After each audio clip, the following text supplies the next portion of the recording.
Okay, settle అవ్వండి తొందరగా. ఇంకొక చైర్ యాడ్ చేయండి వరలక్ష్మి అక్కకు.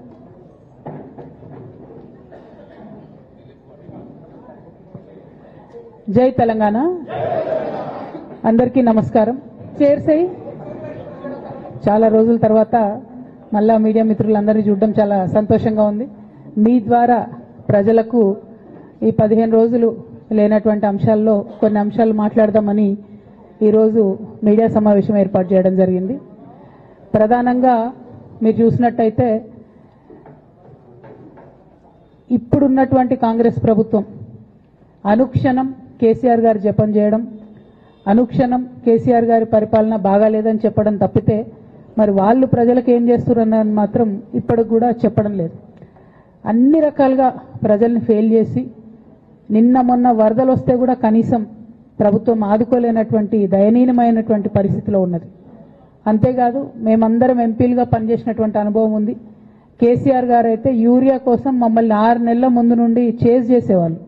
మీరందరూ వెళ్ళండి, తీసుకురండి, మంత్రుల్ని కలవండి, యూరియా ముందే తెచ్చుకుందాం, స్టాక్ పెట్టుకుందాం అని చెప్పి. అంటే ఒక పద్ధతి, ఒక ఆలోచన, ప్రజల పట్ల కన్సర్న్ ఉన్న ప్రభుత్వాలు ఎట్లా నడుస్తాయో ఒక తార్కాణంగా పనిచేసి చూపించినటువంటి కేసీఆర్ గారు ఒక పక్కన ఉంటే, ఇవాళ కాంగ్రెస్ పార్టీ లిటరల్గా కంప్లీట్గా ప్రజలను సేవ చేయడంలో, ప్రజలకు సేవ చేయడంలో ఫెయిల్ అయినటువంటి పార్టీగా కనిపిస్తున్నటువంటి సందర్భం. మరి అటువంటి పార్టీ కేసీఆర్ గారు తరతరాలకు తరగని ఆస్తిగా కట్టినటువంటి కాళేశ్వరం ప్రాజెక్టును మరి బద్నాం చేస్తూ, అందులో ఒక చిన్న పార్ట్ మేడిగడ్డ అనేటటువంటిది, మహాసముద్రం లాంటి కాళేశ్వరం ప్రాజెక్టులో మేడిగడ్డ అనేది ఒక చిన్న పార్ట్. ఆ చిన్న పార్టులో ఒక 3 పిల్లర్లు కుంగిపోతే 2.5 ఏండ్ల నుంచి అదే లొల్లి పెడుతున్నారు. కాళేశ్వరం మొత్తం కూలిపోయింది, కాళేశ్వరం మొత్తం కూలిపోయిందని మాట్లాడుతున్న సందర్భం. ఇక దానికి నిన్న పరాకాష్ఠకు చేరుకున్నది అసెంబ్లీ వేదికగా అనేక మాటలు కేసీఆర్ గారిని అనడం.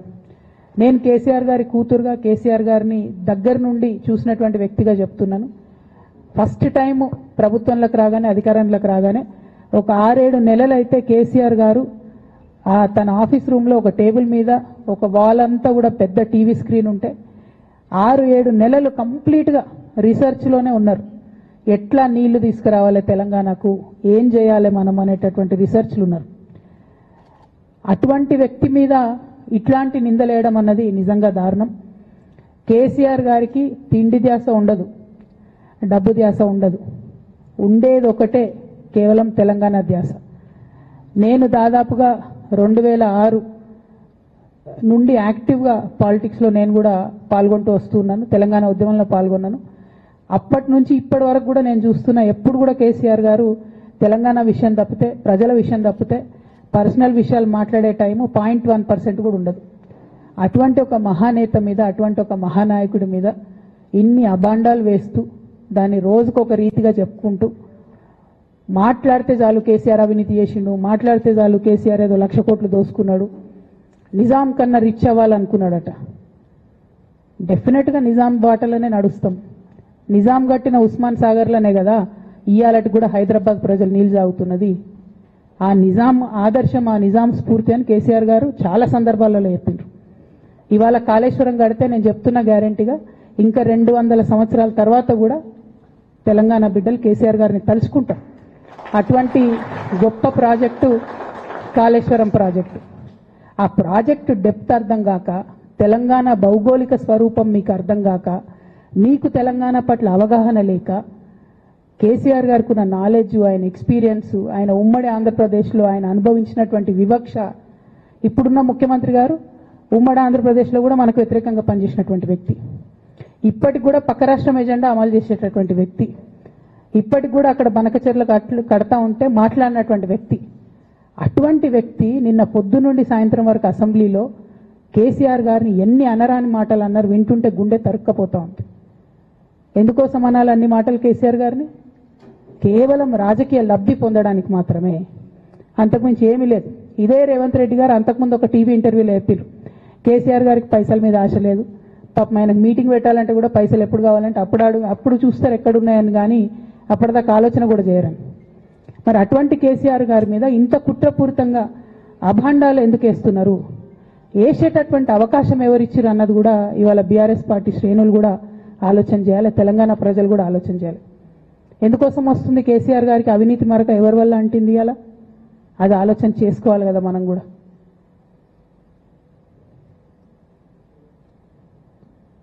కొంతమంది కేసీఆర్ గారి పక్కన ఉన్నటువంటి వాళ్ళు కేసీఆర్ గారి పేరు చెప్పుకొని అనేక రకాలుగా లబ్ధి పొంది వారు చేసినటువంటి అనేక చెత్త పనుల వల్ల ఇవాళ కేసీఆర్ గారి పేరు బద్నామయ్యే పరిస్థితి వచ్చింది. అయినా మళ్ళీ వాళ్ళనే మోస్తాం, అయినా మళ్ళీ వాళ్ళనే ముందుకు తీసుకెళ్తామని అనుకుంటే పార్టీ ఎట్లా ముందటికి పోతుంది? ఒక బిడ్డగా నిజంగా నేను బాధపడతా ఉన్నా.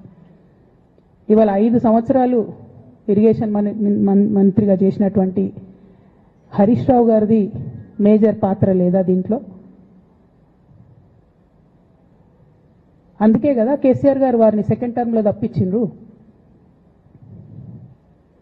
ఈ మొత్తం కాళేశ్వరం ఎపిసోడ్లో కేసీఆర్ గారికి మరక అంటిందంటే 2-3 వ్యక్తులు కారణం. మాజీ రాజ్యసభ సభ్యుడు ఒకలైతే, హరీష్ రావు గారు ఒకలైతే, మేఘా కృష్ణారెడ్డి గారు ఇంకోడు, మేఘానో బోగానో ఏదో. ఈ పెద్ద పెద్ద కాంట్రాక్టర్లు అందరితో కుమ్మక్కై కేసీఆర్ గారు ప్రజల కోసం ఆలోచన చేస్తే, నీళ్ల కోసం ఆలోచన చేస్తే, వీళ్ళు సొంత వనరుల కోసం, డెవలప్మెంట్ కోసం, ఆస్తులు పెంచుకోవడం కోసం ఆలోచన చేసి ఇవాళ మీ వల్ల రేవంత్ రెడ్డి లాంటి వ్యక్తి, తెలంగాణ ఉద్యమానికి సంబంధం లేని వ్యక్తి, కేసీఆర్ గారి కాలి గోటికి సరిపోని వ్యక్తి, ఆయన నిలబడి కేసీఆర్ గారిని చెయ్యెత్తి చూపించి కేసీఆర్ గారి మీద సిబిఐ ఇవాళ నేను వేస్తా అని చెప్తున్నాడంటే కారణం ఎవరు దీనికి? నేను భరించిన, ఇదే హరీష్ రావు గారు, ఇదే సంతోష్ రావు గారు అనేక కుట్రలు చేసినా కూడా భరించిన. నా మీద ఓపెన్గా మీడియా మిత్రులందరితో రకరకాల మాటలు చెప్తే కూడా నేను భరించిన.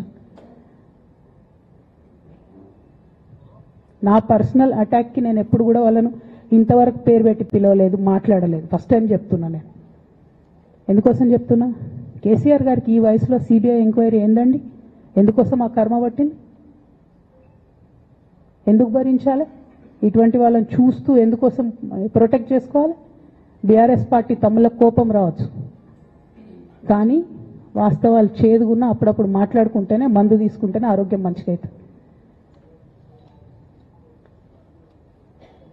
ఇట్లా చెప్పుకుంటూ పోతే చాలా చాలా అంశాలు ఉన్నాయి. వాటన్నిటి జోలికి నేను పోదలుచుకోలేదు. కానీ కేసీఆర్ గారు హిమాలయ పర్వతం అంత ఎత్తు లాంటి పర్సనాలిటీ ఆయనది.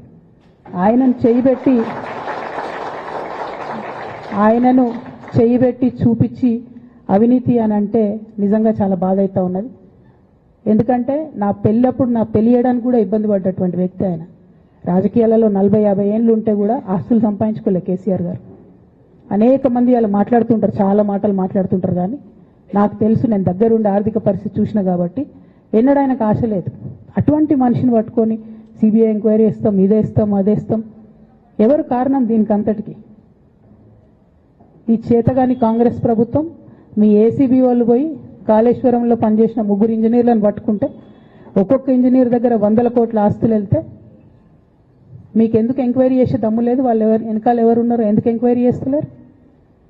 ఖచ్చితంగా నేను ఇవాళ చెప్తా ఉన్నా, హరీష్ రావు గారు వెనక, సంతోష్ రావు గారు వెనక రేవంత్ రెడ్డి గారు ఉన్నారు. వాళ్ళని ఖచ్చితంగా కాపాడతారు అన్ని విషయాలను. వాళ్ళని ఏమనరు, వాళ్ళ గురించి ఏం మాట్లాడరు. బాణం ఎంతసేపు కేసీఆర్ గారి మీద ఉంటుంది. కేసీఆర్ గారిని మాట్లాడాలి, కేసీఆర్ గారిని బదనాం చేయాలి. కానీ దగ్గరుండి ఈ అవినీతి అనకొండలు బీఆర్ఎస్ పార్టీని ఏదైతే డిస్టర్బ్ చేసిండ్రో వాళ్ళని మాత్రం ఏమనరు. ఈ ఇంటర్నల్ అండర్స్టాండింగ్ అనేది ఎక్స్పోజ్ కావాలి. రేపటి నుంచి నేను ఛాలెంజ్ చేసి చెప్తున్నా కదా, రేపటి నుంచి ఏం మాట్లాడతారు తెలుసా? ఈ మొత్తం బ్యాచ్లన్నిటికీ సోషల్ మీడియా బ్యాచ్లు ఉన్నాయి. వీళ్ళందరికీ బాగా చాలా చాలా బ్యాచ్లు ఉన్నాయి. వాళ్ళంతా రేపటి నుంచి ఏమంటారు? నన్ను ఒకళ్ళు బీజేపీ ఆపరేట్ చేస్తుంది అంటారు, ఒకళ్ళు కాంగ్రెస్ ఆపరేట్ చేస్తుంది అంటారు, ఒకళ్ళు రేవంత్ రెడ్డి చెప్తే మాట్లాడుతుంది అంటారు, ఇంకోళ్ళు బండి సంజయ్ చెప్తే మాట్లాడుతుంది అంటారు. ఖబర్దార్ బిడ్డ, నేను ఎవరు చెప్తే ఆడేటటువంటి తోలుబొమ్మని కాదు. నాది నాది నాది నాది కేసీఆర్ బ్లడ్, నా తెలంగాణ బ్లడ్. ఇండిపెండెంట్గా నేను అనుకున్న విషయాన్ని చెప్తున్నాను. దానికి పొలిటికల్గా ఇబ్బంది అయినా, కష్టమైనా, నష్టమైనా నేనే భరిస్తా. కానీ దేవుళ్ళ లాంటి మా నాన్నను ఇవాళ సిబిఐ ఎంక్వైరీ చేసిండ్రంటే కడుపు రగులుకపోతా ఉంది ఒక బిడ్డగా. అందుకే చెప్తున్నా, ఇన్ని రోజులు చెప్పలే.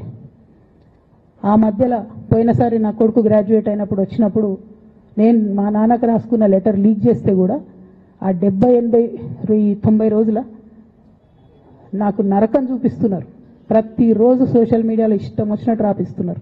ఎప్పుడు వీళ్ళ పేర్లు తీసుకోలే, ఇష్టం వచ్చినట్టు ప్రెస్ వాళ్ళకు మాట్లాడుతూ చాలా విషయాలు చెప్తున్నారు. ఎప్పుడు వాళ్ళ పేర్లు తీసుకోలే. ఇలా తీసుకుంటున్నా, ఎందుకంటే విషయం నాది కాదు, ఇది తెలంగాణ పరువు ప్రతిష్టకు సంబంధించిన విషయం. ఇలా దేశంలో ఏ మూలకు పోయినా ఎక్కడికి పోయినా కేసీఆర్ అంటే ఒక మహానాయకుడు, త్యాగం చేసిన నాయకుడు అని చెప్పి మాట్లాడతారు. రేపటి నుంచి ఏం మాట్లాడతారు? సిబిఐ ఎంక్వైరీ చేస్తే ఏం మాట్లాడతారు? కేసీఆర్ అంటే సిబిఐ కేసు అంటారు. మా నాన్న పరువు పోతే నాకా బాధ, మీకా? మీకు పైసలు కావాలి కదా, మీకు పేరుతోనేం పని? ఇంకా కూడా ఈ విషయాలు అర్థం చేసుకోకుండా, ఇంకా కూడా ఇటువంటి వ్యక్తుల్ని దూరం పెట్టుకోకుండా ఉంటే ఇక కేసీఆర్ గారి మీద సిబిఐ కేసు వేసేటటువంటి స్థాయికి వచ్చినాక ఏం పార్టీ ఉంటేంది పోతుంది. బీఆర్ఎస్ పార్టీ నాయకులు నన్ను తిట్టుకున్నా సరే, లోకల్ బాడీ ఎన్నికలలో నాకు నష్టం జరుగుతుంది అనుకున్నా సరే, మా నాన్న మీద సిబిఐ ఎంక్వైరీ పడ్డాక ఏముంది, తొక్కల ఎలక్షన్ ఒకటి గెలుస్తారు, ఒకటి ఓడిపోతారు. అసలు ఓడిపోయే పరిస్థితి ఎట్లా వచ్చింది?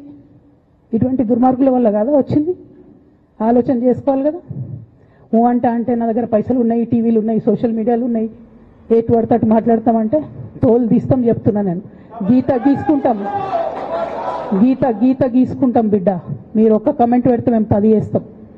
ఏది పడితే అది మాట్లాడచ్చు సోషల్ మీడియాలో అనుకుంటూ చూసుకుంటూ ఊరుకుంటున్నా.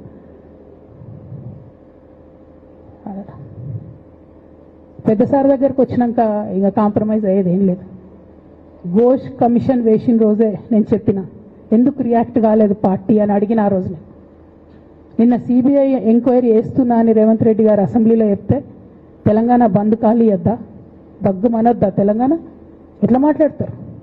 నిజంగానే మనిషి అవినీతి అయితే, నిజంగానే మనిషి డబ్బులు తినోడైతే వేరు మాట. ఆయనకు తిండి మీద కూడా ధ్యాస ఉండదా బాబు? తెలంగాణ అదే పిచ్చి. అట్లాంటి మనిషిని పట్టుకొని ఇవాళ ఏది పడితే అది మాట్లాడితే కూడా రియాక్ట్ కాకపోవడం చాలా దారుణం, చాలా దారుణం. నేను దీన్ని తీవ్రంగా ఖండిస్తున్నా. At the same time Congress government PC Ghosh commission వేసిండ్రు. రెండేళ్ల నుంచి టైంపాస్ చేస్తారు. ఆ కమిషన్ రిపోర్ట్ వచ్చింది. ఆ రిపోర్ట్ నిన్న అసెంబ్లీలో పెట్టిండ్రు. ఇంకా దానికి ఏమిట్లకేం లేదు, దాంట్లోకి ఏం చర్యలు తీసుకుంటారో చెప్పారు, ఏం చేస్తారో చెప్పారు, తక్కువని సిబిఐకి ఇచ్చేస్తారు. అంటే ఇది ప్రీ ప్లాన్డ్, ప్రీ మెడిటేటెడ్, ఖచ్చితంగా కేసీఆర్ గారి ప్రతిష్ట దెబ్బతీయాలనేటటువంటి ప్రీ మెడిటేటెడ్ అటాక్ తప్పితే ఇంకోటి కాదు. ఇన్ని ఏజెన్సీస్ ఉన్నాయి రాష్ట్ర ప్రభుత్వంలో. మీ ఏసీబీకే దొరికింది కదా ఇదే కాళేశ్వరంలో అవినీతి తిమంగళాలు. ఏమైంది? ఆ రిపోర్ట్ ఏమైంది? వాళ్ళ మీద చర్యలు ఏమైనాయి? దాని కంక్లూజన్ ఏంది? ఒక్క చిన్న ఎంక్వైరీ కూడా ఇప్పటివరకు కంక్లూడ్ చేయలేదు కాంగ్రెస్ గవర్నమెంట్. ప్రచారం ఎక్కువ, పని తక్కువ. ఎప్పుడైనా మీ తప్పిదాలు బయటపడుతున్నాయి అనుకుంటే, ఎప్పుడన్నా ప్రజలు తిరగబడతారు అనుకుంటే వెంటనే ఒక రిపోర్ట్ వేయాలి, వెంటనే కేసీఆర్ మీద ఒక ఆరోపణ చేయాలి. ఇప్పటికి కూడా రేవంత్ రెడ్డి గారికి కేసీఆర్ గారి పేరు చెప్పుకోకపోతే ఆయన ఫోటో కూడా పేపర్లో వేరేమని భయం పాపం. అందుకని ఆయన రోజు పొద్దుగాలేస్తే కేసీఆర్ని తిట్టుడే తప్పితే ఇంతవరకు కూడా వేరే ఆలోచన చేయడం లేదు. మేము డిమాండ్ చేస్తూ ఉన్నాం కాంగ్రెస్ ప్రభుత్వాన్ని, మీరు బట్టగాల్చి మీదేసినట్టు ఆరోపణలు వేయడం కాదు, మీకు దమ్ము ధైర్యం ఉంటే నేను పేర్లు కూడా చెప్పిన, చూడండి ఎక్కడి వరకు పోతారో చూస్తాం. మీకు అండర్స్టాండింగ్ లేకపోతే మీకు అండర్స్టాండింగ్ పెట్టుకొని కేసీఆర్ గారిని టార్గెట్ చేయడం ఇది పొలిటికల్గా కరెక్ట్ కాదు. మన రాష్ట్రంలో ఇటువంటి వాతావరణం ఇదివరకు లేకుండే, రేపు పొద్దున కూడా ఉండొద్దని చెప్పి నేను కోరుతాను. కాంగ్రెస్ ప్రభుత్వం కేవలం కాళేశ్వరం విషయమే కాదు, బీసీల విషయంలో ఎంతగా మోసం చేస్తున్నారు. ఫస్ట్ ఏమో బిల్లు పెడతారు, మేమందరం లొల్లి పెడితే టైంపాస్ చేసి 1.5 year తర్వాత బిల్లు పెట్టిరు. బిల్లు పెడితే కనీసం గవర్నర్ దగ్గర పోరు, కనీసం రాష్ట్రపతి దగ్గర పోరు, ప్రధానమంత్రి దగ్గర పోరు. గవర్నర్ పెండింగ్ పెట్టుకుంటే ఎందుకు సుప్రీంకోర్టు కోతలేరు? ఇంకా కూడా మళ్ళీ ఛాలెంజ్ చేసి అడుగుతా ఉన్నాను నేను, ఎందుకు సుప్రీంకోర్టు కోతలేరు? మీరు సెప్టెంబర్ 30 లోపల ఎన్నికలు చేస్తామని చెప్పిండ్రు. సెప్టెంబర్ 30 లోపలన్నా సుప్రీంకోర్టుకు పోండి. డీమ్ టు బి అప్రూవ్డ్ అనుకుంటే ఇదే ఎలక్షన్లో బెనిఫిట్ అవుతుంది కదా బీసీలకు. ఆ తర్వాత ఇంకొక ఆర్డినెన్స్ తెచ్చిరు, అది పెండింగ్ ఉంది గవర్నర్ దగ్గర. కనీసం దాని మీద సుప్రీంకోర్టు కోండి, దాని మీద కూడా పోతలేరు. మళ్ళీ నిన్న కొత్త కథ, 50% స్లాబ్ ఎత్తేస్తామట. కామెడీ రోజు రోజుకి. ఏంది ఇది? ఎందుకోసం అంటే ఇదంతా బీహార్లో ఎన్నికలు అవుతున్నాయి. వాళ్ళ రాహుల్ గాంధీ గారి పిఆర్ యాక్టివిటీకి రోజు ముచ్చట చెప్పాలి ఆయన. ఇక్కడ వీళ్ళు నిన్న 50% క్యాప్ ఎత్తేస్తున్నామని కొత్త కథ చెప్పిండ్రు. మీరు చూడుని రేపెల్లుండి నుంచి రాహుల్ గాంధీ బీహార్లో ఏం మాట్లాడతాడు, హమ్నే 50% సీట్ తోడు దియా అంటాడు ఆయన బీహార్ ఎన్నికలలో.